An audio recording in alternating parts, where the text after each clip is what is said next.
Hey everyone, thanks for joining so much today. And we're going to look at 5 issues or challenges today you could face on your first gen Raptor. And that's right, in the background, we've got my 2012 Ford Raptor. It's got about 110,000 miles on it. I've had it for about 4 years now. So we're going to take a kind of a deep dive and take a look at these 5 issues that you could face. So let's count them down. Okay, so let's get started. Number 1 on our list of challenges or issues you might face on your first gen Raptor.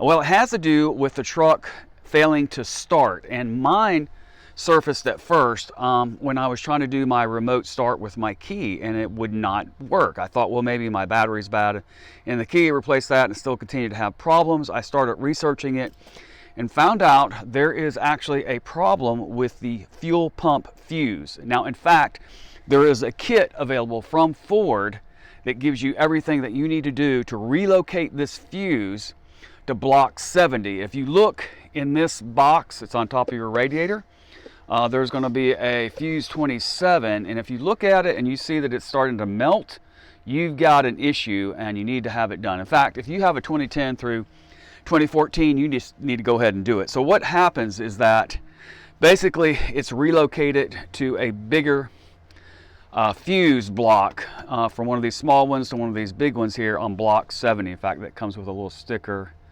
that shows you it's been relocated. To my knowledge, this was not a recall, although I think it should have been. And if you're not comfortable with doing 12-volt wiring, I would recommend you have a professional do it, because you are going to have to cut into the wiring harness here and run a separate wire for that, a bigger, thicker gauge wire, and you could screw some things up. So if you're not comfortable with soldering, doing those kind of things, then I would have someone do it, maybe at a dealer or a local repair shop that you trust. All right, issue number 2 or challenge you might face on your first gen Raptor is this 4-wheel drive and locking differential switch. So what happened on my truck, and yeah, I'm one of those guys, I use my 4-wheel drive probably once or twice a week. And I noticed probably a couple years ago when I started using this locking differential that it didn't really want to come out of the locked mode. I had to kind of play with it. Well, it kept getting worse, and to a point finally where even if I got back in the truck and was in 2-wheel high, the differential was still locked even though I hadn't used it or pulled it out.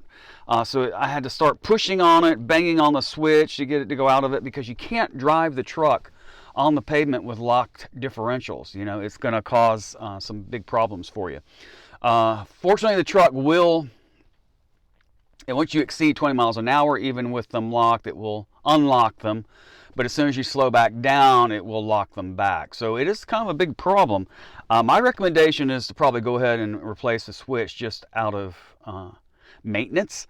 It's not very expensive. I think I paid about $35, $40 for an OEM switch. It does require tearing down the dash somewhat. I did have a professional do it. I didn't want to scratch up my plastic, but it's not a terrible job, and one you probably could do yourself if you're so motivated. All right, so let's look at number 3. Stand by. All right, issue number 3 on our Gen 1 Raptor would have to be with the power door locks, and actually it's more than that. It's more of a problem that's common on the wiring harness. So what happened was my power door lock quit working on my rear passenger door on the driver's side, and I thought that it was actually the power door lock actuator. And in fact, it turned out to be something else. So I want to show you something while I'm up here, is that this wire loom runs underneath the door seal here. In this wire loom, if you can look closely, these wires are pretty thin. And so if you have say a stereo installation or something like that occurred, maybe aftermarket, and some of those wires are disrupted, you could accidentally cut short or break one of those wires. So let me show you back here. This is the Dorman. Well, this is actually the OEM. I replaced it with the Dorman power door actuator, door lock actuator, and it sits in here, right? And if you see this connector right here, there's, I believe, 4 wires that are going to it. You need to carefully test and have someone actuate the door lock up there or wherever yours is failing, and make sure you're getting a signal back to this module. Because if you're not, it's not the door lock actuator. You've got a break or a cut, and you can, by the way, see the wire loom here that's running from the door jamb down and runs down into here. And then some of those wires, of course, are going to run back up into your controls right here for your power windows and door locks. And yeah, it could be maybe you have a window that goes out.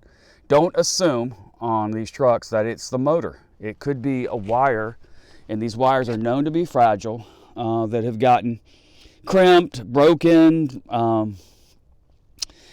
cut somehow, it's been disturbed, and you're getting a short. So make sure you check that out and do good diagnostics.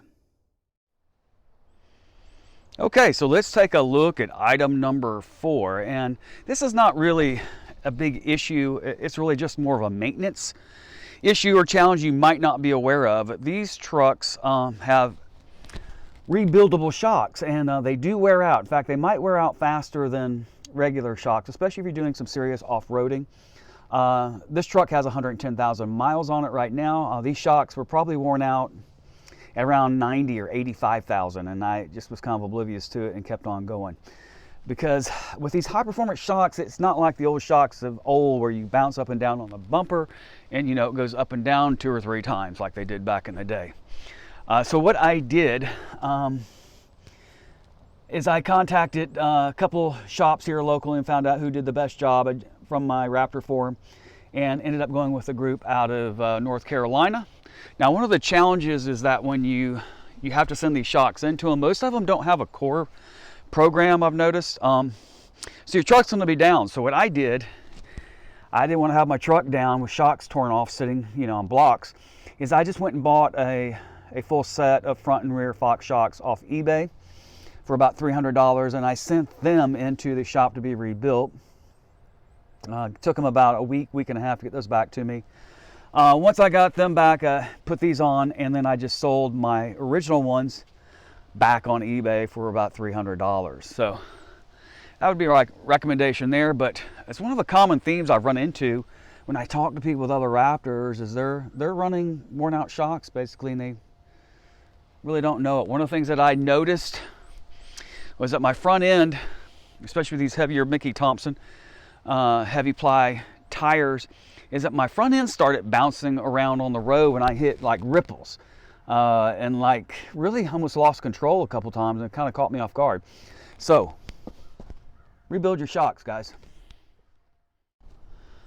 All right, so number 5 on our list, and it's really not a problem or an issue per se, but more of a challenge. And a lot of people may not be aware, but on the 6.2 liter first gen Raptor, this engine actually has 2 spark plugs per cylinder. So you've got a total of 16 plugs.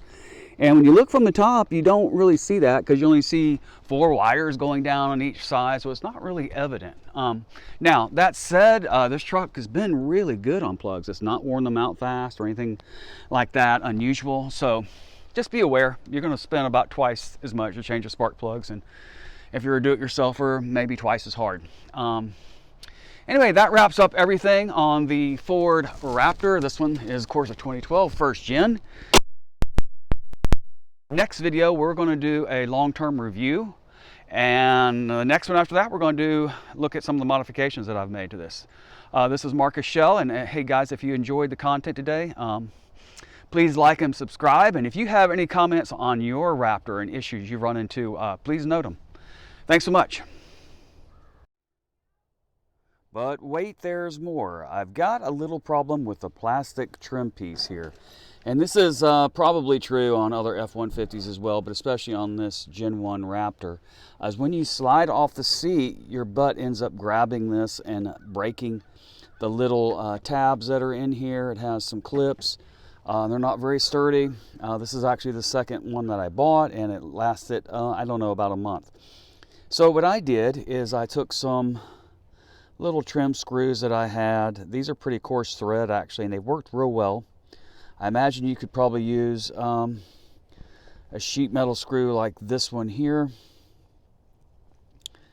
That'd probably work as well. I carefully drilled some very small pilot holes in here, And this thing has lasted, this repair now, about a year.